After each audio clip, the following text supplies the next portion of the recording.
You're going to make. How tough was the decision not to fulfill, to pursue a long-term Air Force career and try and make it in the National Football League? Because it's been a journey for you. Absolutely. It was extremely difficult because I dreamed about being a pilot since I was a little kid, and to go to the academy, which is tough enough, make it through and actually get a pilot slot and have that career opportunity in front of me, and then to give it up for the NFL, which basically stands for not for long. It's a tough chance even if you do make it. So to give up that awesome ability to have a career as a pilot, serve my country for something like this, it was a very difficult decision. But well, what swayed you? I think it's one of those things I would regret it the rest of my life. I would be one of those old guys talking like, I could have gone and played in the NFL, but no one would have ever known, never would have. Always had that in the back of my mind. Well, that and you can't fit in a cockpit anymore. Well, one of the reasons I ask is I sat on a practice field at the Super Bowl talking to a Dallas Cowboys player who had gone to the Air Force Academy. Chad Hennings. And he had to make the same decision. And I remember sitting there and talking to him about it, and he said, it's when you come to that fork in the road, and there are two great opportunities out there. And he said, and you're trained by the Air Force Academy to serve your country.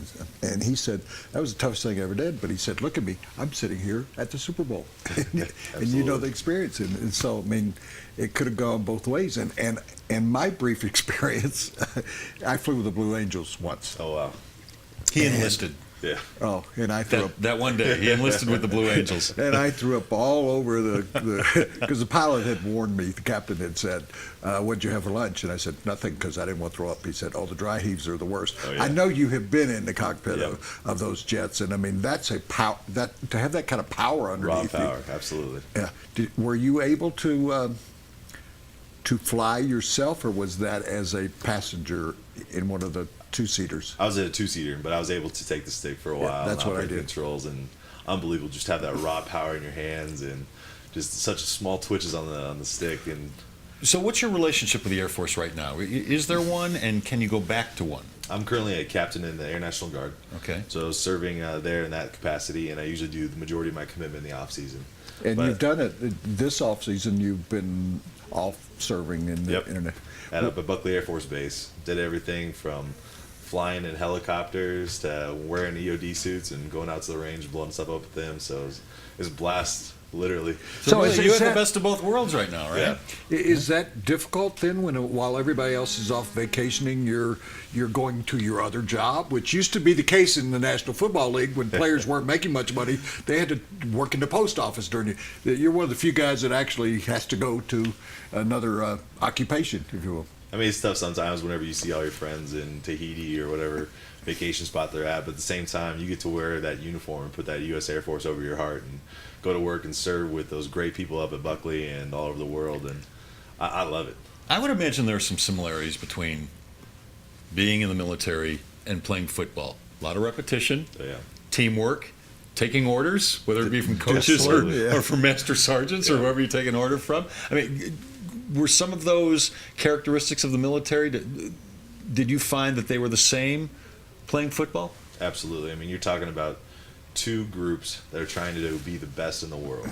And you want to develop that team camaraderie, and you want to develop that elite skill and elite working together and everything. So there's so many similarities between the NFL and the Air Force, and I think they both help you on each. Some leadership you gain and the hard work and discipline you get in the military has been a huge help for me on the football field. And some of the stuff I've learned there, vice versa, has helped me as an officer. I have a question for him. Go back to the stick for a moment, because I did the same thing where the captain said, you take over. And he said, push the stick forward. Tell us what happens when you push the stick gently forward. I was going to a violent dive, and it's hard and fast. Really? Okay. It doesn't take much pressure. Did you know that was going to happen? Well, no, I really didn't, but you can see the stick moving because it's connected to the early one. Then he said to me, pull the stick back. Go pretty high. And then he said to me, flip it 3 times to the left real fast. Like this? That's way too much movement. Like a video game? You barely got to touch it, and you're... Oh, really? So you actually do flips. Yeah. No, thanks. And then he said, and I went, well, I wasn't prepared for that one, because that one's very difficult.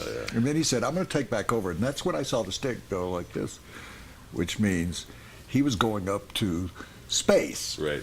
And he told me at that point, and I'd love for you to describe one of your experiences, or a couple of them.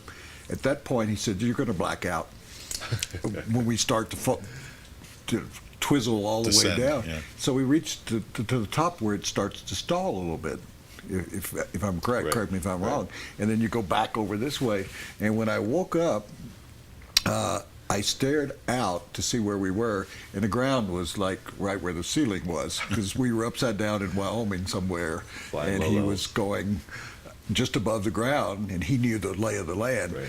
And so, I mean, that once again, going back there, it's just, it was such a fascinating adventure. I mean, Absolutely. when you were doing it, how could you give that up, I guess? Exactly, and people try to compare it too, and they say, "Hey, what's it like flying like an F-16 versus being out in Mile High and playing?" And you can't compare them. I mean, they're both incredible experiences, but they're nothing alike. And is the correct term when you go down, is it twizzle? Now, Twizzle's not. I don't believe that's the out of the AFI. That's a military term. Yeah. You wouldn't know that. I want to tell everybody, before we go any further, I want to tell everybody Shanahan Steakhouse has been selected by the public as a best restaurant in Denver and is Open Table's 2015 Diner's Choice winner. So book a reservation today. Go to shanahansteakhouse.com, and when you go there, please tell them that Les and Woody sent you.